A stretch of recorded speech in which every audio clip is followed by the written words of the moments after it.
예, 안녕하세요. 울산시 교육청에서 진행하는 참여예산학교에 참여예산 교육을 맡게 된 나라살림연구소에서 일하고 있는 김상철이라고 합니다. 반갑습니다. 이번 시간에는 참여예산 제도에 대한 배경하고 이 참여예산 제도가 또 다른 제도들이랑 가지고 있는 차이들에 대해서 좀 살펴볼 건데요. 이번 시간엔 크게 참여예산 제도가 시행이 되게 된 배경과 맥락들을 한번 쳐볼 겁니다. 그리고 참여예산제에 대한 이해를 좀 깊이 살펴볼 건데, 특히 우리가 지금 고민하고 있는 참여예산제는 광역시에서 하는 참여예산제가 아니라 교육청에서 하는 참여예산제입니다. 그런 면에서 교육청에서 하는 참여예산제가 어떤 특징을 갖고 있는지를 조금 부각해서 이야기를 해볼 것이고요. 그런 다음에 이제 참여예산 사업이 어떻게 만들어지는지에 대한 개략적인 소개를 해드리려고 합니다. 그러면 참여예산제의 배경과 맥락과 관련된 이야기를 한번 시작을 해 보겠습니다. 사실 참여예산제 하면 조금 어렵다라고 느끼시는 분들도 계십니다. 사실 참여예산제라는 제도는 2011년부터 벌써 10년 넘게 시행이 되고 있는 제도인데도 불구하고 사실 예산이나 재정이라고 하는 게 좀 까다로운 주제인 건 분명합니다. 그런 면에서 예산이나 재정이라는 용어가 어떤 역사적 배경을 가지고 만들어졌는지를 살펴보면 조금 손쉽게 접근할 수 있을 것 같습니다. 먼저 예산이라고 하는 단어가 만들어지게 된 역사적 배경이 있습니다. 되게 이제 흥미롭게도 영국에서 의회에서 예산안을 보고할 때 그 재무장관이 차년도 예산안의 서류를 가죽 가방에다가 이렇게 넣고 다녔다고 합니다. 가방을 가리키는 말로 이제 버젯이라고 하는 용어를 사용하게 되면서 이제 이게 예산이라는 용어를 사용하게 된 것이죠. 이 일화에서 볼 수 있듯이 예산이라고 하는 것은 다음 연도에 정부가 어떤 일을 할 것이다 라고 하는 것에 대한 계획을 수립한 자료를 의미합니다. 특히 여러 가지 계획 중에서 재정과 관련된, 예산과 관련된, 즉 돈과 관련된 계획을 예산이라고 부르기 시작을 했다는 것입니다. 그럼 그것하고 다른 재정이라는 말은 사실 조금 무서운 어원을 갖고 있는데요. 사실 재정이라고 하는 말은 일종의 인질이 잡혔을 때 그 인질에게 주는 보상금이라고 하는 개념으로 사용이 됐다고 합니다. 왜 이런 역사적 배경에 재정이라는 말을 사용했을까요? 그것은 이제 중세시대 때 워낙 인질이나 내진 납치를 통해서 이 돈을 받아가는 나쁜 사람들이 많았던 거죠. 그래서 늘 그 돈을 준비해 놓는 듯한 그런 계획이 있었다고 합니다. 그러니까 뭐 귀족의 자제랄지 영주의 자제랄지 이런 사람들이 언제 납치가 돼서 그걸 요청할 수 있으니까 미리 돈을 빼놓는 거죠. 그러니까 즉 준비된 어떤 돈, 공적으로 사용하는 어떤 준비된 돈이라는 개념으로 재정이라는 용어가 사용이 됐다고 합니다. 사실 이렇게 역사적인 배경을 들어보면 예산이랄지 재정이랄지 우리가 일반적으로 하는 일상적인 경제활동하고 크게 다를 바가 없어 보입니다. 네, 맞습니다. 정부도 여러분들과 똑같이 경제활동을 통해서 얻어지는 재화를 바탕으로 여러 가지 사업을 하고 있습니다. 다만 그것을 부르는 명칭으로 예산, 재정이라고 하는 용어를 사용할 뿐이죠. 그 내용을 조금 더 깊이 한번 들어가 보겠습니다.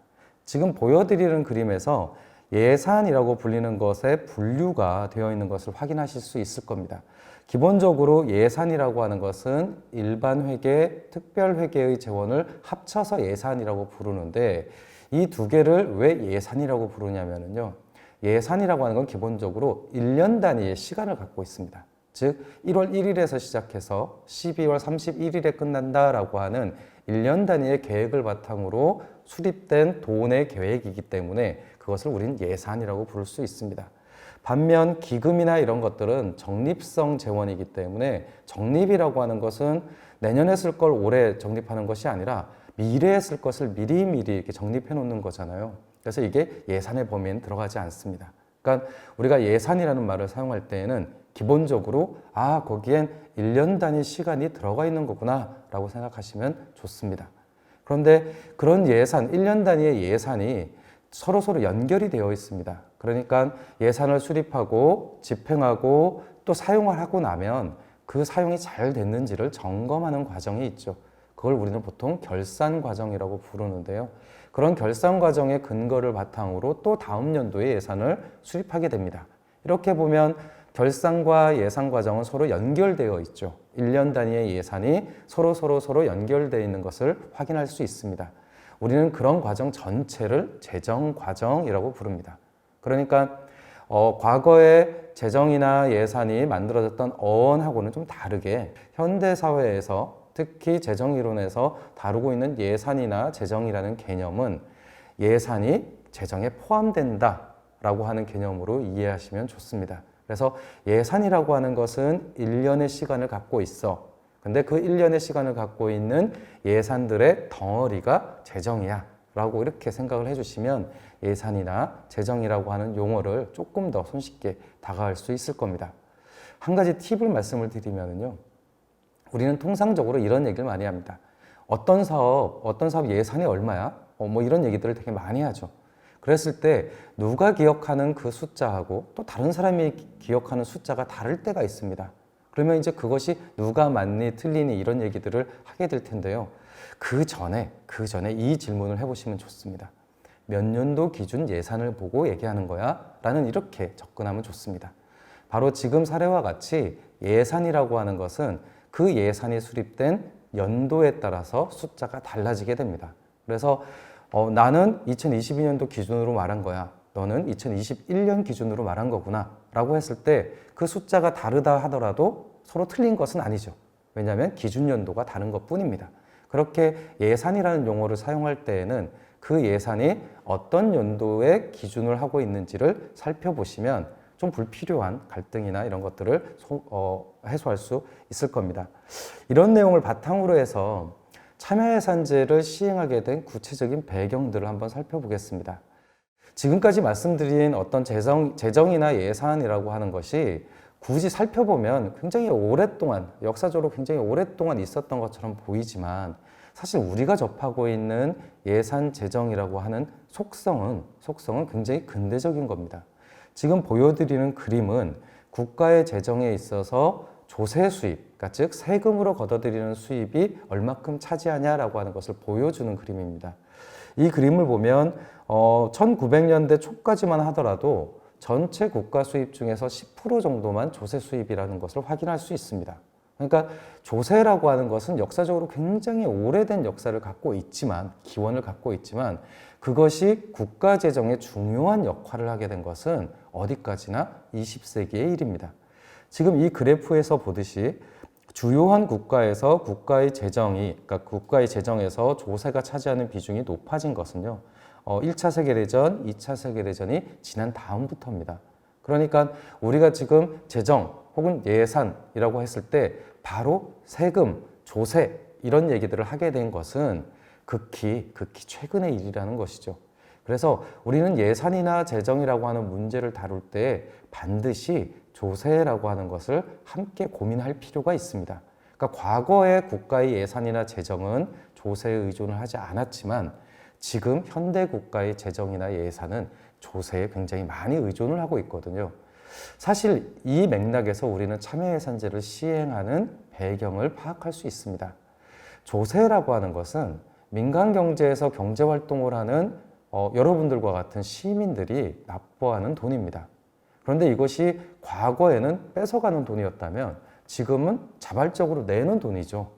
그러니까 법률이나 내지 이것에 의해서 어떤 세율이나 이런 것들이 결정이 되면 우리는 그런 것들을 자발적으로 납부를 하게 됩니다. 그런데 평범한 시민이 조세를 납부할 때 어떤 기대를 하게 될까요? 내가 낸 세금 알아서 쓰세요.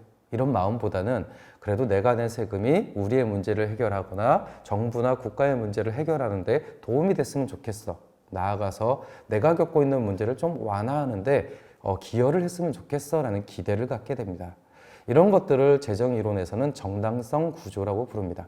그러니까 세금을 납부하는 사람이 그 납세하는 과정을 통해서 기대하는 바가 존재하고 당연히 국가는 그 기대하는 바를 답해야 되는, 응해야 되는 의무가 존재합니다. 사실 이렇게 보면 참여예산제를 시행하는 배경은 굉장히 손쉽게 이해할 수 있습니다. 우리 그냥 시쳇말로 이렇게 뒤풀이 술자리 아니면은 가족들과 얘기를 할 때 흔히들 이렇게 얘기하잖아요. 도대체 내가 낸 세금은 어디다 쓰는지 모르겠어. 도대체 저 도둑놈들, 도대체 저 눈먼 돈 가지고 뭐 하는 거야? 이런 얘기들을 되게 많이 합니다. 우리가 일반적으로 예산이나 재정에 대해서 가지고 있는 기본적인 태도는 뺏긴 것, 눈먼 돈, 그들끼리 알아서 하는 것이라는 인상이 굉장히 크죠. 그러다 보니까 어떤 공동의 문제가 생겼을 때 지금과 같이 코로나19 문제가 심각하거나 아니면 기후위기 문제가 심각할 때 돈이 더 많이 필요한데도 불구하고 그 재원을 확보하기가 쉽지 않습니다. 그렇기 때문에 국민들한테 여러분들이 내는 세금을 통해서 조성된 예산과 재정이 어떻게 사용되고 있습니다라고 하는 것을 공개적이고 투명하게 보여줄 필요가 생긴 거죠. 그리고 한 걸음 더 나아가서 실제로 여러분들이 낸 세금으로 만들어진 재정을 여러분들이 원하는 데에 편성할 수 있습니다라고 하는 제도가 또 필요해진 겁니다. 바로 이게 역사적으로 참여예산제가 도입되게 된 배경입니다. 사실 참여예산제라고 하는 것이 굉장히 많은 오해들을 갖고 있습니다. 어떤 조건을 갖추어야 어떤 환경 하에서 어떤 시민만 혹은 어떤 행정만 가능해 라고 하는 몇 가지 오해들이 존재하는데요. 그렇게 보면 참여예산제라고 하는 게 전 세계적으로 확산되어 있는 제도다. 즉 일반적이고 보편적인 제도다라고 하는 특징을 간과하기 쉽습니다. 그런 면에서 우리는 참여예산 제도를 좀 더 일반적인 제도로 이해할 필요가 있는데요. 지금 보여드리는 그림은 전 세계 참여예산제를 시행하고 있는 나라들을 표시한 겁니다. 그 옆에 있는 숫자들은 각 대륙별로 참여예산제를 시행하는 광역지방정부, 기초지방정부, 그리고 국가 이런 것들을 숫자로 표현해주고 있는데요. 보시면 알다시피 전 세계 거의 모든 대륙에서 참여예산제를 시행하고 있는 것을 확인할 수 있습니다. 앞서 말씀드린 대로 만약에 참여예산제가 민주주의 제도가 어느 정도 발전된 곳에서 하는 거다라고 하면 특정한 대륙으로 몰려 있겠죠. 그리고 참여예산제가 일종의 제3세계에서만 하는 제도야라고 하면 그 역시 참여예산제를 시행하는 곳은 남미나 일부 대륙으로 한정되어야 할 겁니다. 그런데 지금 지도에서 볼 수 있듯이 참여예산제를 시행하는 곳은 모든 대륙에서 시행을 하고 있습니다. 이 지도를 통해서 우리가 확인할 수 있는 것은 이런 겁니다.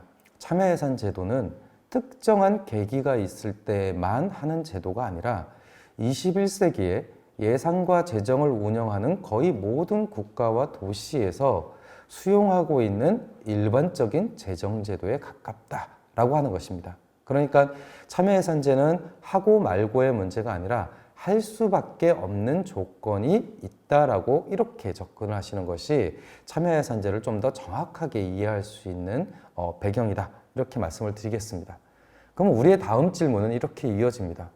알겠어. 모든 나라에서 대륙과 상관없이 민주주의가 발전을 했던 상대적으로 발전이 덜 됐던 참여예산제를 시행하고 있다는 것은 알겠어. 그런데 그 나라들이 왜 참여예산제를 시행하게 된 거지? 라는 이제 질문이 남았습니다. 그 질문에 대한 답은 굉장히 명확합니다. 그 지역마다 재정을 둘러싼 갈등들이 존재하기 때문입니다. 우리 집을 생각해 봐도 좋습니다. 한 달 동안 월급이 딱 들어오면 스스로 막 갈등을 하죠. 반드시 나가야 되는 돈들도 있지만 이 돈을 어디다가 우선순위를 두고 쓸까라고 하는 걸 가지고 막 고민을 하게 됩니다. 만약에 한 가족이라고 하면 하나의 회사라고 한다면 그 안에서도 계속 그런 고민들을 하게 될 겁니다. 비슷하게 한 사회 혹은 정부도 마찬가지의 고민을 하게 됩니다.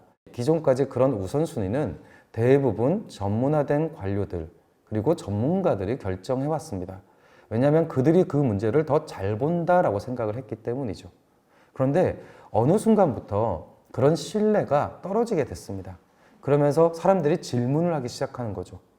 왜 그렇게 예산을 씁니까? 그게 우리의 우선순위가 맞습니까? 라는 질문을 하게 됩니다.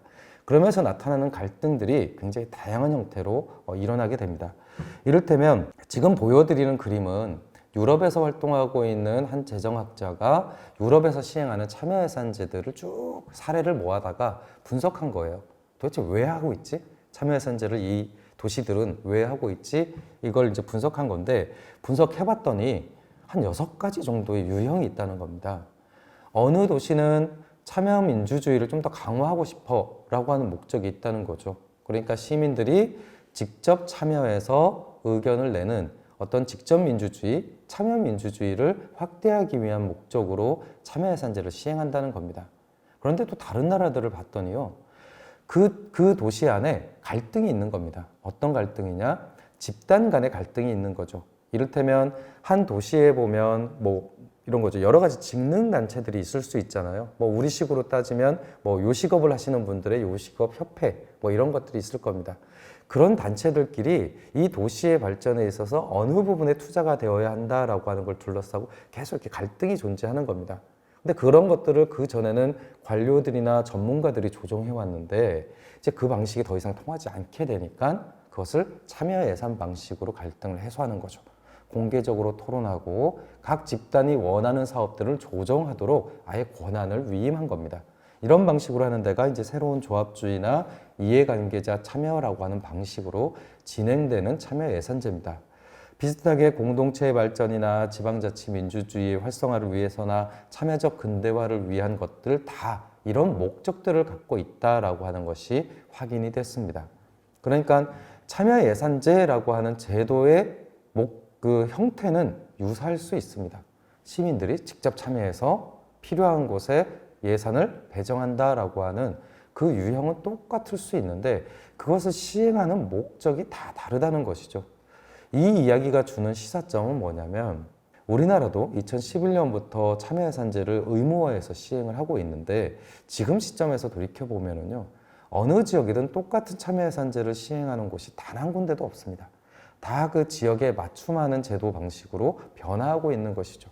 사실 그렇게 보면 울산광역시도 참여예산제를 하고 울산시 교육청도 참여예산제를 하면 어떤 시민은 이렇게 물을 수도 있습니다. 아니 시에서 하는 거 교육청에서는 또 왜 한대? 이렇게 물어볼 수도 있습니다. 하지만 각각의 공공기관이 갖고 있는 문제가 존재하고 그 문제를 해결하기 위해서 참여예산제라고 하는 제도를 그 기관에 맞는 방식대로 운용할 필요가 생긴 겁니다. 그렇게 이해를 하면 울산광역시의 참여예산제는 그대로 시행할 필요가 있고 울산광역시 교육청의 참여예산제 역시 또 그대로 시행할 필요가 존재하는 것이죠. 이렇게 되면 왜 지역마다 그리고 기관마다 참여예산제를 시행하고 있는지를 대략적으로 이해를 하실 수 있을 겁니다. 그러면서 조금 깊은 이야기를 한번 해보겠습니다. 참여예산제가 지역마다 차이가 나는 데에는 중요한 이유가 존재합니다. 앞서 말씀드렸듯이 지역마다 처해 있는 조건이나 상황이 다르기 때문인데요. 이 얘기를 조금 더 깊숙이 사례를 들어서 말씀을 드리면 이런 이야기들을 한번 해볼 수 있을 것 같습니다. 이를테면 미국에 있는 뉴욕시도 참여예산제를 시행하고 있습니다. 그리고 굉장히 활성화된 도시로 알려져 있습니다. 국내에서 참여예산제에 대한 제도 개선안을 만들 때 참조하는 주요한 해외 사례 중에 하나도 이 뉴욕시의 사례입니다. 근데 뉴욕시의 사례가 굉장히 훌륭하다고 해서 바로 한국에서 적용할 수 있을까요? 한번 여러분들이 생각을 해주시면 좋겠습니다. 뉴욕시 참여예산제의 가장 독특한 부분은요, 참여예산 사업의 제안자가 굉장히 많은 권한을 갖고 있다는 겁니다. 실제로 뉴욕시의 참여예산제를 제안하는 사람은 그 자기가 제안한 사업을 구체화하기 위해서 굉장히 많은 지원을 받습니다. 지역의 예술가들이 참여해서 개개인이 고민하고 있는 그 구상을 구체화해주는 이미지도 만들고요, 모형도 제작합니다. 이런 것들을 공공에서 지원을 해주는 거죠. 그리고 참여예산 사업에 대한 투표 기간이 되면 그 사업 제안자가 길거리로 나가서 그 뉴욕시의 주민들한테 호소를 합니다. 우리 지역에 이런 사업이 필요한데 이 이유가 이런 것이 있습니다. 그러니 주민 투표 때 우리 사업을 꼭 지지해 주세요 라고 하는 활동을 직접 합니다. 그러니까 거리에 나가서 그 사업을 필요로 하는 사람들이 직접 호소하니까 이 제도 자체가 굉장히 활성화될 수 있겠죠. 왜냐하면 특정한 지역의 사업을 더 필요로 하고 절실한 사람들이 더 적극적으로 활동을 할 거잖아요. 그리고 그런 모습들을 보고 뉴욕 시민들이 투표도 하고 또 응원도 하고 이렇게 활동이 되는 겁니다. 이 모습이 굉장히 매력적이다라고 생각을 해서 만약에 한국에 적용을 한다고 한번 생각을 해보죠. 사업 제안자에게 자원을 제공하고 그 사업의 내용들을 시민들한테 직접 홍보해서 선택받을 수 있도록 이렇게 한다고 한번 생각을 해보면 좋겠습니다. 어떨 것 같으세요? 과연 뉴욕시에서 하는 것처럼 한국에서도 그 참여자들, 그러니까 사업 제안자들이 이렇게 사업을 홍보하고 하는 것이 순기능으로 나타날 수 있을까요? 제가 실제로 전국을 다니면서 이 사례를 굉장히 많은 분들에게 물어봤습니다. 처음에 뉴욕시 사례를 들을 때에는 오, 그런 방법도 있어? 와, 그거 되게 매력적이네 라고 하시던 분들도요, 여러분들이 살고 있는 데서 직접 하면 어떨 것 같으세요? 라고 물어보는 순간에 고민이 깊어지시더라고요. 왜 그러냐? 한국은 시민들이 행정에 참여한 경험이 좀 얇습니다. 그래서 이미 행정에 높이 참여해 보신 분들의 사업의 제안이나 혹은 내가 사업을 제안했다라고 했을 때 그것을 지지해 주는 사람들을 동원하기가 훨씬 더 쉽습니다. 그런데 반면에 나는 행정 참여 경험이 전혀 없는데 너무 우리 아파트 단지나 우리 동네에 필요해서 사업을 제안했습니다. 근데 저보고 홍보를 하래요. 저보고 거리에 나가서 이 사업을 지지해 주세요라고 하는 활동을 하라고 합니다. 문턱이 굉장히 높겠죠. 사실 뉴욕시의 지역사회가 가지고 있는 사회적 자본하고 한국의 도시들이 갖고 있는 사회적 자본은 굉장히 큰 편차가 있습니다. 그래서 뉴욕시에서 굉장히 멋있어 보이는 선행 사례를 하더라도 한국에서 적용하게 될 경우에는 오히려 특정한 주민들이 더 많은 혜택을 볼 수 있는 왜곡이 나타날 수 있습니다. 그러니 뉴욕시의 사례가 아무리 멋있어도 그것을 한국으로 바로 갖고 오는 것은 어렵겠죠.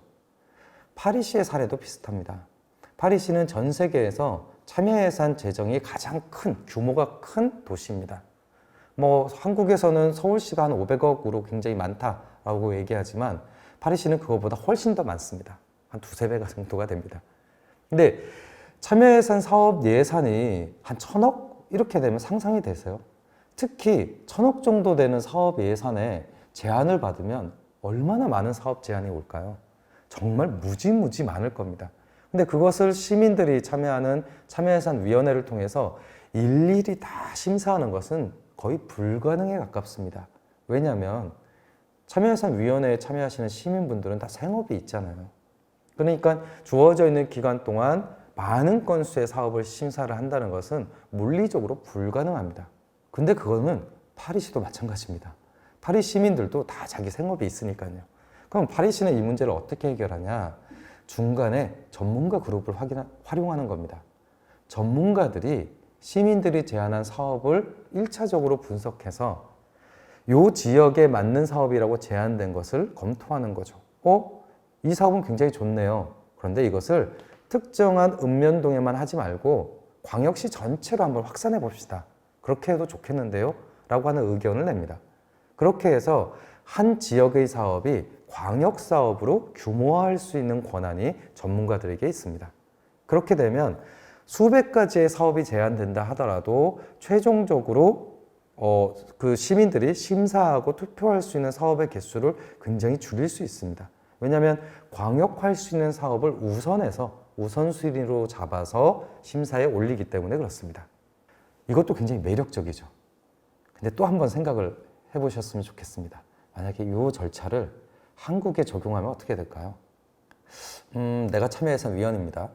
나는 이제 시민들이 제안한 사업을 심사를 해야 되는데 그게 사전에 전문가들의 검토를 통해서 개수가 만들어져서 올라왔다라고 하는 걸 생각해 보시면 쉽습니다. 아마 벌써 도리도리 하시는 분들이 계실 것 같은데요. 사실 그렇습니다. 한국에서는 참여예산에 참여하는 시민들이 원하는 권한은요, 내가 결정한다라고 하는 그 권한입니다. 그러니까 누군가와 협업하고 도와주는 거는 좋은데 그 권한이 나의 권한으로 보장됐으면 좋겠어 라고 하는 욕구가 훨씬 더 큽니다. 왜냐하면 이제까지 시민들이 그런 권한을 행사해 본 적이 없거든요. 그러니까 중간에 전문가들이 참여해서 아무리 좋은 개선안을 내놓을 수 있다 하더라도 일단은 시민들이 그 권한을 온전히 활용하는 경험이 더 중요해 라고 생각하고 있습니다. 그렇기 때문에 파리시에서는 굉장히 중요하고 그다음에 혁신적인 제도로 활용이 될 수 있을지언정 한국에서는 시기상조인 제도일 가능성이 매우 큽니다. 어느 정도 전문가 그룹이나 그리고 참여하는 시민들이 어느 정도 신뢰라고 하는 사회적 자본을 만들고 서로 양해할 수 있는 어떤 역할의 분담이라고 하는 것을 납득해야지만 아마 이 제도가 시행이 될 수 있을 겁니다. 그렇지 않을까요? 맞습니다. 사실 그래서 해외 사례에서 아무리 좋은 사례가 있다 하더라도요, 우리나라에서 그걸 바로 적용해서 시행할 수 있는 곳은 없습니다. 이것을 좁혀보면 어떤 이야기가 되냐면, 다른 시도에서 아무리 좋게 훌륭하게 참여예산제를 시행한다고 해도 그것을 바로 울산광역시 교육청의 참여예산제로 갖고 올 수는 없다는 것을 의미합니다. 왜냐하면 참여예산제라고 하는 것은 기성복이 아니라 좀 맞춤복에 가까워요. 그래서 울산시 교육청의 교육행정에 관심 있는 시민들의 역량, 그리고 그 제도를 운영하는 교육청의 관심, 이것이 만나는 지점에서 형성되는 게 울산시 교육청의 참여예산제도라고 볼 수 있습니다. 어디가 좀 더 관심이 많다거나 어디가 더 뭔가를 요구한다고 해서 바로 그 위치에서 참여예산제가 만들어지는 것이 아닙니다. 참여예산제는 제도를 시행하는 행정과 그다음에 그것을 요구하는 지역사회가 균형적으로 발전을 할 때만 참여예산제의 모델이 개선될 수 있습니다. 그런 면에서 여러분들에게 말씀을 드리고 싶은 건, 참여예산제라고 하는 것을 발전시키고 싶으시면 그것을 그 지역에, 특히 울산시 교육 현장에 필요한 방식들로 고민해 보시는 것이 이 제도를 발전시키는 거의 유일한 방법이다 라고 하는 것입니다. 그만큼 참여예산제는 굉장히 독특한 제도입니다. 특히 한국의 참여예산제가 가지고 있는 가장 특이점 중에 하나는요, 참여예산제를 시행하게 된 배경에 놓여 있습니다. 지금 화면을 보시면 그 부산일보의 기사 하나가 보일 텐데요. 2010년도 12월에 보도한 보도 자료입니다. 사실 여기에 보면 상임위 통과, 지방재정법, 본회의 안 연료 표류 뭐 이렇게 기사가 있죠. 사실 요때 얘기되는 지방재정법에 참여예산제를 의무화하는 조항이 들어갔습니다. 흥미롭게도 지방재정법을 다루는데, 이 지방재정법이 어떤 내용이었냐면요, 지자체 재정위기 해법안이라고 하는 이름으로 이렇게 만들어진 겁니다. 이게 무슨 얘기지? 한번 기억을 되돌려 보셨으면 좋겠습니다. 한 2010년 정도, 그로부터 한 2년 정도 더 땡기면 2008년도에 전 세계적으로 굉장히 유명한 사건이 터집니다. 그게 뭐냐? 글로벌 금융위기죠. 2008년도에 굉장히 큰 글로벌 금융위기가 생깁니다. 그리고 그것이 한국에 확산이 됐을 때 어떤 양상으로 나타나냐면요, 지방정부들의 재정위기로 나타납니다. 그때 아마 가장 많이 회자됐던 것 중에 하나가 지방정부가 파산할 수 있다는 얘기일 겁니다. 혹시 기억을 하시나요? 그때 수도권의 한 도시 같은 경우는 모라토리엄을 선언하고, 또 올림픽 경기를 준비했던 어떤 도시는 돈이 없어서 내년도 사업을 축소할 수밖에 없다는 발표로 빈축을 사기도 했습니다. 사실 그 일이 벌어졌던 것이 참여예산제를 의무화하게 된 직접적인 배경 중에 하나입니다. 도대체 그게 무슨 연관일까요? 지방정부의 재정 위기의 원인을 찾는 과정에서 지방재정의 편성과 집행이 굉장히 불투명하게 일어나고 있다는 것을 확인할 수 있었습니다. 그렇기 때문에 국회에서는 이런 질문이 있었던 거죠. 잘못한 것은 지방정부의 단체장이나 관료들인데 왜 그 책임을 지역 주민들이 집니까? 그건 지방정부 책임이죠. 그러니까 그 지역에 있는 주민들을 위해서 추가적인 지원이 필요합니다. 이런 얘기가 있었던 겁니다. 그러니까 당시 정부 입장에서는 사실 그 필요성을 인정한다 하더라도 이것이 선례가 되면 지방정부의 재정 건전성을 갖추기가 더 힘들 거다라고 봤습니다. 왜냐하면 그런 문제가 생길 때 또 중앙정부가 지원해주고 또 지원해주고 이런 일이 만들어질 수 있잖아요.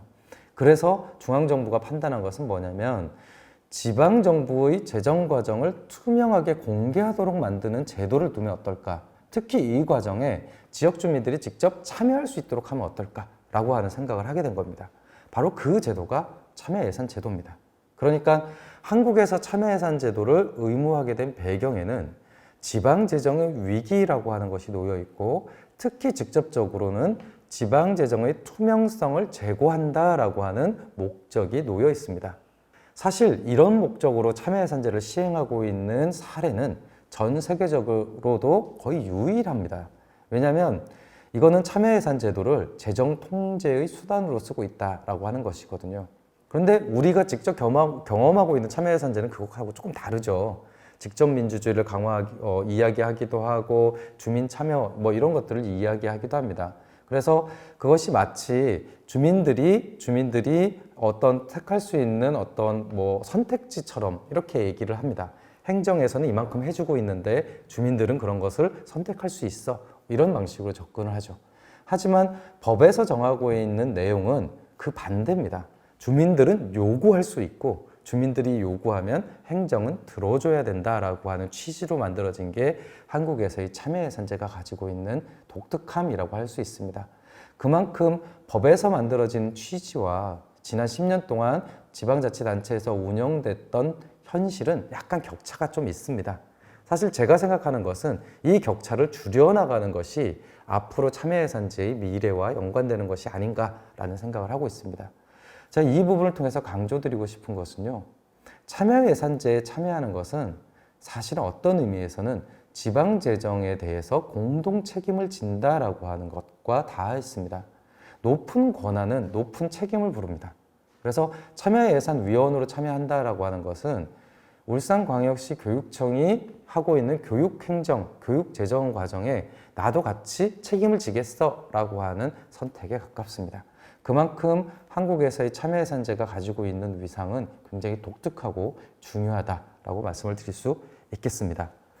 그렇게 보면 참여예산제가 이렇게 법에 명시되어 있는 것도 쉽게 이해할 수 있습니다. 전 세계적으로 참여예산제의 시행 근거를 법에다가 정해놓은 사례도 역시 많지 않습니다. 왜냐하면 단체장이 나의 공약으로 참여예산제 할게요 해갖고 선출되면 보통 하고, 또 이 사람이 재선에 성공을 하지 못하면 참여예산제를 안 했다가 또 다른 시장 후보가 참여예산제를 하겠습니다 이렇게 해서 시장이 되면 또 참여예산제를 하고, 이게 일반적이거든요. 근데 우리나라는 법에 모든 지방자치단체는 참여예산제를 하여야 한다라고 의무사항으로 정하고 있습니다. 그러니까 단체장이 교체가 된다 하더라도 이 제도는 운영할 수밖에 없는 제도가 되는 것이죠. 굉장히 높은 수준으로 제도화가 되어 있고요. 그래서 참여예산제를 통해서 무엇을 할 수 있어? 라고 하는 것이 궁금하시면 공무원에게 물어보기 이전에 법과 조례를 살펴보시면 됩니다. 왜냐하면 굉장히 높은 수준으로 제도화됐다는 것은 권한과 기능이 법령에 명시되어 있다는 것을 의미합니다. 그래서 실제 지방재정법 제39조에는 예산 편성 등 예산 과정에 주민들이 참여할 수 있도록 참여예산제도를 운영한다라고 명시하고 있습니다. 그러니까 예산 편성 등 예산 과정이라고 하는 것은 굉장히 넓은 범위입니다. 굉장히 넓은 범위입니다. 그래서 개별 사업을 제한하는 것뿐만이 아니라 전체 예산을 편성하는 과정에 대한 참여까지도 보장하고 있는 것이고, 이게 임의적인 내용이 아니라 그러니까 지방자치단체가 의무적으로 시행해야 되는 제도로 언급이 되고 있다라고 하는 걸 기억해 주시면 좋겠고요. 똑같이 주민참여예산위원회와 같은 기구에 대해서도 명시적으로 언급을 하고 있습니다. 그러니까 주민참여예산위원회라고 하는 것은 법정기구입니다. 법에서 하도록 한 기구다라고 하는 거고요. 그리고 울산광역시 교육청 시민참여예산제 운영 조례를 보면 제6조의 2의 시민참여예산의 범위에서 시민이 의견을 제출할 수 있는 예산의 범위는 해당 연도의 교육사업비와 시설사업비를 대상으로 한다라고 명시하고 있습니다. 그러니까 울산시 교육청이 사용하고 있는 여러 예산 중에서 교육사업비와 시설사업비를 대상으로 한다라고 명시하고 있다는 것이죠. 사실 교육청 예산에서 이 두 가지를 빼면 남는 건 뭐냐? 인건비입니다. 그러니까 인건비를 참여예산으로 하는 것은 좀 문제가 있죠. 그래서 인건비는 법에 정해져 있는 대로 하고, 대신에 교육사업비와 시설사업비라고 불려지는 사업비 전체를 참여예산 대상 범위로 만들고 있습니다. 그리고 교육감은 공청회 토론회 설명회를 하고 인터넷 설문조사를 하고 사업 공모를 하는 방식으로 시민 참여를 하도록 이렇게 조례에 명시가 되어 있습니다. 그러니까 울산시 교육에 관심 있는 여러분들은 참여 예산의 방식뿐만이 아니라 공청회나 토론회를 요청할 수도 있고요. 혹은 어떤 설문조사나 토론들을, 그 설문조사나 의견조사를 요구할 수도 있습니다. 그러니까 교육 현황과 관련된 쟁점이라면, 그것이 예산과 관련된 거라면 여러분들에게는 그 의견을 제출할 수 있는 권한이 보장되어 있는 것이죠. 그리고 가장 높은 수준으로 보장되어 있는 제도가 바로 참여예산제, 즉 참여예산위원회와 같은 기구를 통해서 예산에 참여하는 것이 가장 높은 수준으로 보장된 거다. 이렇게 볼 수 있겠습니다. 그래서 참여예산제로 뭘 할 수 있냐? 법과 조례를 보십시오. 이것이 여러분들이 시민으로서 할 수 있는 권한과 책임을 명확하게 명시하고 있는 내용입니다. 이제 참여예산제를 왜 하고 어떤 맥락이 있는지를 알았다면 참여예산제의 사업이 가지고 있는 좀 특수성들을 한두 가지 정도 짚어보고 이번 시간을 마칠까 합니다. 우리는 보통 참여예산제를 통해서 사업을 제안하면 그 참여예산제 사업이 행정부에 의해서 집행이 될 때 주민들의 의사나 의도, 내용들이 잘 존중되어서 집행이 되길 원합니다. 당연하죠. 행정 역시도 그런 마음으로 참여예산제 사업들을 집행하고자 합니다. 그런데 이 과정에서는 사람의 문제가 아니라 조직과 기구의 문제, 즉 시스템의 문제에 의해서 시민이 제안한 사업이 집행 과정에서 변화하는 일들이 생깁니다. 왜 그러냐면 행정에서의 사업 구조 때문에 그렇습니다. 행정의 각 사업 부서는 빈 공백으로 있는 것이 아닙니다. 왜냐하면 그 사업 부서는 늘 하는 사업들이 이미 존재합니다. 그런데 참여예산 사업이 배정이 되면 이미 하고 있는 사업들과 연관성이 있는 사업과 같이 집행하려고 합니다. 이를테면 이런 거죠. 저는 편의점에 가서 컵라면을 사오려고 하는데 누군가가 생수도 사다 주세요. 그러면 편의점에 갈 일이 있으니까 내가 가면서 사올게요. 이렇게 합니다. 그런데 만약에 그 생수가, 그 원하는 생수가 편의점에 없어요. 그럼 저는 어떤 선택을 할까요? 어쨌든 생수라고 했으니까 다른 메이커의 물이라도 사갈 겁니다. 그렇게 되겠죠. 왜냐하면 나는 겸사겸사 편의점으로 온 거고 편의점에서 컵라면을 사는 과정에서 생수를 부탁했기 때문에 그 생수를 들고 간 겁니다. 그런데 그걸 사갔더니 화를 내는 거죠. 내가 말한 건 땡땡 생수가 아니라 세모세모 생수였어. 근데 어떻게 이걸 사왔어? 이렇게 얘기할 수 있습니다. 이게 참여예산 과정에서 나타나는 일입니다. 그런 면에서 우리는 교육청에서의 사업 구조가 어떻게 만들어지는지를 살펴볼 필요가 있습니다. 그래서 내가 제안한 사업이 어떤 방식으로 집행이 될 건가라고 하는 것을 미리 견주어서 거기에 맞춰서 사업을 제안하는 것이 조금 더 효과적인 방법이라고 볼 수 있습니다. 그런 면에서 지금 보여드리는 그 교육청의 조직도를 한번 유심히 보셨으면 좋겠습니다. 조직도의 이 부서들은요, 다 각자 과마다 고유하게 하고 있는 사업들을 갖고 있습니다. 우리는 이 과들이 서로 협력하고 그래서 공동사업도 할 수 있지 않겠는가라고 생각하지만 1차적으로 이 개별 부서들은 다 자기가 하고 있는 사업에 치여서 옆을 돌아볼 겨를조차 없이 일을 하고 있는 곳입니다. 그렇기 때문에 어떤 부서와 참여예산 사업을 위해서 협력하면 제일 좋지만 그것이 아니다. 그것이 아니다 하더라도 내가 하고 있는 사업을 통해서 참여예산제를 같이 병행할 수 있으면 가장 좋은 형태가 될 수 있습니다. 그러니까 지금 현재의 행정구조의 조건상 부서 간 협력 사업은 참여예산제로 하기가 좀 어렵습니다. 대신에 그 부서에서 이미 하고 있는 사업과 연관성 있는 사업이라면 채택될 가능성이 매우 높습니다. 아까 비교를 한 대로 저는 이미 편의점을 갈 마음이 있거든요. 그러니까 편의점에서 구매할 물품을 저한테 얘기를 한다면 저는 간 김에 그런 것들을 할 용의가 있는 것과 마찬가지입니다. 그러니까 교육청의 사업부서가 이미 하고 있는 것을 미리 파악을 한다면 내가 제안하는 사업을 어느 부서의 사업에 맞추는 것이 좋겠다라고 하는 생각을 하실 수 있겠죠. 바로 그 부분들을 한번 고민할 때 이 조직도를 활용해 보시면 제일 좋습니다. 왜냐하면 행정기관은요, 조직이 곧 사업입니다. 그러니까 사업이 만들어지고 나서 조직이 만들어지거든요. 그래서 이 조직의 명칭에 그 부서에서 하는 사업의 성격이 다 들어가 있습니다. 그러니까 그렇게 접근을 하면 좋겠다라고 하는 것이고요. 그리고 특히 교육행정에서 가장 중요한 것은 개별 학교도 사업을 시행하는 단위입니다. 그러니까 제가 살고 있는 지역에 어떤 초등학교가 있어요. 근데 그 초등학교에 아이들이 이용하기도 하고 지역 주민들이 이용하기도 하는 벤치나 내지는 어떤 그 시설이 낡았다라고 하면 그 학교의 예산을 배정해서 그 시설물을 개량할 수도 있습니다. 왜냐하면 학교 회계도 독립되어 있는 회계거든요.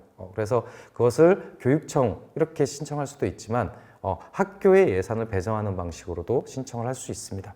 그게 이제 이 교육회계가 가지고 있는 특징이라고 할 수 있습니다.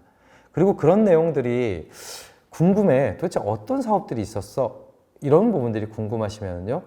어떤 검색창에도 울산시 교육청 띄고 참여 예산이라는 검색어를 통해서 검색을 하시면요. 그 홈페이지가 뜹니다. 홈페이지를 통해서 울산시 교육청 참여 예산제를 통해서 기존에 제안되었던 사업의 목록도 확인할 수 있고요. 그리고 시민들이 어떤 사업을 제안하는지에 대한 제목도 확인할 수 있습니다. 제목 외에 그 실제 내용은 다 비밀글로 돼 있어서 확인하기는 어려운데 제목만 봐도 대략 어떤 사업들이 제안되는지를 짐작해 볼 수 있게 됩니다. 그러니까 이제 그런 것들을 쭉 확인해 보시면 어떤 사업들을 제안할 수 있구나 라고 하는 것을 손쉽게 감을 잡으실 수 있으리라 생각을 합니다. 그리고 참여예산위원회에 관심이 있으시면 참여예산위원회의 위원회 응모하시는 것도 방법입니다. 참여예산위원회가 무엇을 할 수 있느냐? 조례에 나와 있습니다. 조례에 굉장히 많은 내용들이 참여예산위원회의 기능으로 명시가 되어 있습니다. 그러니까 그런 것들을 한번 참조해 보셔서 나 한번 위원으로도 한번 참석해 볼래.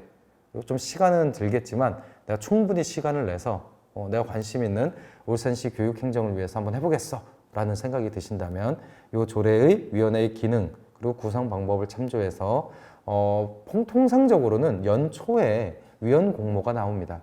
그래서 그 위원 공모에 응하셔서 이 참여예산위원으로 활동하실 수 있습니다. 현재 울산시 교육청의 참여예산위원회는 한 30명 정도로 구성을 하고 있는데 이 중에서 많은 부분이 공모 방식으로 이렇게 선임이 됩니다. 그러니까 응해 주시면 좋겠습니다. 그리고 사업 제안과 관련돼서 좀 간단하게 말씀을 드릴 수 있는 부분은요. 사업 제안의 내용은 간단하고 단순할수록 좋다라고 하는 것입니다. 지금 보여드리는 사례가 이제 두 가지인데 하나의 사례는 통학로 안전 사업입니다. 이거는 춘천시의 일반 참여 예산 사업에서 제안됐던 내용입니다. 통학로가 위험해 보여서 거기 그 통학로가 왜 위험한지를 살펴봤더니 별도의 보행로가 없는 거죠. 그러니까 이제 차량들이 갓길 주차를 하잖아요. 이제 갓길 주차를 하면 학생들이 통학을 할 때 이 차량을 피해서 이렇게 나왔다가 들어갔다가 할 겁니다. 근데 키가 작으니까 주차되어 있는 차량에 이렇게 빗겨 서 있으면 안 보이겠죠. 그래서 오는 차량이 이렇게 차량을 피해서 다니는 학생들을 칠 수 있는 우려가 있는 겁니다. 그래서 그걸 본 학부모가 통학 시간에만 그 주차 단속을 좀 강화해 주면 좋겠어요 라고 하는 참여예산 사업을 제안했습니다. 그런데 주차 단속 강화는 참여예산 사업으로 할 수 있는 성격이 안 됩니다. 왜냐하면 기본적으로 참여예산 사업은 예산을 수반하는 사업이고 1년만 하는 사업이거든요. 그런데 주차 단속이라고 하는 것은 굉장히 복합적인 것이 됩니다. 왜냐하면 어떤 특정 지역만 주차 단속을 강화하려면 그거에 대한 근거가 있어줘야 되거든요. 그러니까 그런 근거를 마련하고 이렇게 하기가 굉장히 어려운 측면이 있습니다. 그래서 이 사업은 부적격이 됐습니다. 근데 한번 생각을 해보죠. 이 사업 제안을 한 주민은 주차 단속이 목적이었을까요? 아마 아니었을 겁니다. 아이들이 다니는 통학로가 안전해지는 것이 목적이고 이 주민 입장에선 궁리해서 낸 아이디어가 주차 단속 정도를 하면 좋겠다는 걸 겁니다. 그러면 이 사업의 목적은 주차 단속에 있는 것이 아니라 아이들이 안전하게 학교에 가는 것이라고 볼 수 있습니다. 이런 것처럼 우리가 어떤 사업을 제안할 때 목적을 달성하기 위한 수단을 선택하는 데 있어서 우리 시민들은 되게 직관적으로 냅니다. 그러니까 그것이 실제 집행이 가능한지 안 한지를 가늠하기보다는 나의 경험에서 온 수단을 그냥 선택하는 거죠. 교차로에 횡단보도가 필요하면 횡단보도 만들어주세요. 이렇게 내는 겁니다. 길을 가다가 보도블록에 다칠 뻔하면 보도블록을 교쳐주세요. 이렇게 내는 겁니다. 그런데 그 목적을 위한 수단이 참여예산 사업의 격에 맞지 않을 수 있습니다. 그럴 때 참여예산위원회에서는 그 목적에 맞게끔 사업의 수단들을 개량해 주거나 혹은 보완해 줄 수 있는 권한도 있습니다. 그렇게 행사하는 지역이 굉장히 많고요. 그리고 그 옆에 있는 사례 두 번째를 한번 보시죠. 이것은 어두운 골목길에 가로등을 다는 사업입니다. 그렇죠? 밤늦게 다니기 얼마나 무섭겠습니까? 그런데 그 골목길에 가로등만 달아달라 그러면 뭔가 이렇게 좀 사업이 쪼잔해 보인다고 할까? 좀 사소해 보인다고 할까? 아마 그런 생각이 드셨던 것 같아요. 그래서 밑에 한 줄을 더 넣습니다. 관광지로 발전시켜서 차별화된 관광지를 조성하자라는 내용을 넣습니다. 왜 이 내용이 들어갈까요? 모든 주민들은요, 내가 낸 사업이 나의 이기적인 욕구가 아니라 우리 전체의 공익에 도움이 된다라고 하는 것을 꼭 강조하고 싶어 하는 욕망이 있습니다. 왜냐하면 내가 낸 사업이 우리 전체를 위한 사업으로 보여지길 원하거든요. 그렇기 때문에 이 사업을 되게 복합적으로 만들려고 합니다. 이거 하면 이것도 좋고 저것도 좋고 저것도 좋아요. 이렇게 만들려고 하거든요. 근데 행정부서에서는 이런 사업이 굉장히 곤혹스럽습니다. 지금 사례로 들고 있는 이 사업의 경우에는 가로등을 다는 겁니다 라고 하는 사업이면 그냥 주민센터에서 하면 됩니다. 그렇죠? 읍면동에 있는 주민센터에서 예산을 받아서 그냥 가로등을 한 두세 개 정도 달면 끝. 근데 관광지 이렇게 들어가는 순간에 이거는 문화관광부서에서 다뤄야 되는 사업이 됩니다. 그러니까 문화관광부서에서 고민을 하는 거죠. 아니 골목길에 가로등을 어떻게 달면 여기 관광지가 될 수 있을까? 그걸 보고 이건 말도 안 돼. 부적격이 될 수 있는 겁니다. 저는 이것을 제안하는 주민에게 이렇게 말씀을 드렸습니다. 그냥 가로등을 달아주세요 해도 충분합니다. 굿해요. 가로등이라고 하는 목적이 분명한데도 불구하고 이것이 조금 더 다양한 사회 목적을 달성한다는 그것 때문에, 그 강박 때문에 억지로 어떤 것들을 끼워 넣을 이유가 전혀 없습니다 라고 얘기를 합니다. 여러분들이 사업을 제안하실 때에는 두 가지를 기억해 주시면 좋겠습니다. 가장 단순하게 낸다.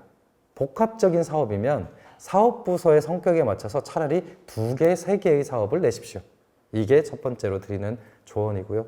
두 번째로는 여러분들이 만약에 참여예산위원이 되신다면 사업의 액수나 내지는 형식, 구체성 이런 것을 중요하게 보시지 마시고 이 시민이 왜 이 사업을 제안했는지에 대한 목적에 주의를 기울여 주셨으면 좋겠습니다. 그래서 그 목적에 내가 공감하냐 공감하지 않냐에 조금 더 주의를 기울여 주시면 참여예산위원으로 활동하시면서 여러분들이 하셔야 되는 것들이 생각보다 많다라고 하는 것을 느끼실 수 있을 겁니다.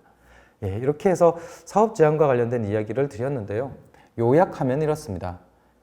참여예산의 과정은요, 문제를 발견하는 겁니다.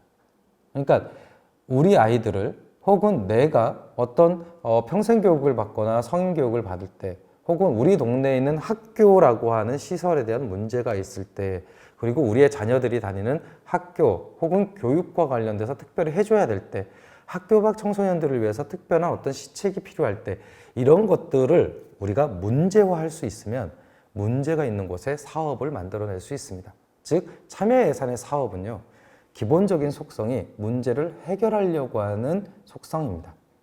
문제가 구체적이지 못하면 사업의 내용도 당연히 구체적일 수 없습니다. 그래서 여러분들이 만약에 그 교육청 참여예산제의 사업을 제안하고 싶으시면 스스로 가지고 있는 문제에 주의를 기울여 주십시오. 내가 생활하면서 어떤 문제가 있었지? 우리 아이들이 학교를 다니면서 어떤 이야기들을 했었지? 저 학교 주변에 이런 환경들은 어떤 문제가 있었지? 라고 하는 것들을 한번 유심히 살펴봐 주시길 바랍니다. 그리고 그로부터 나온 사업이 진짜 괜찮은 참여예산 사업이 될 수 있습니다. 이게 오늘 이번 시간을 통해서 제가 말씀을 드리고 싶은 이야기입니다. 예, 그러면 이상으로 짧은 시간을 마치도록 하겠습니다. 들어주셔서 감사합니다.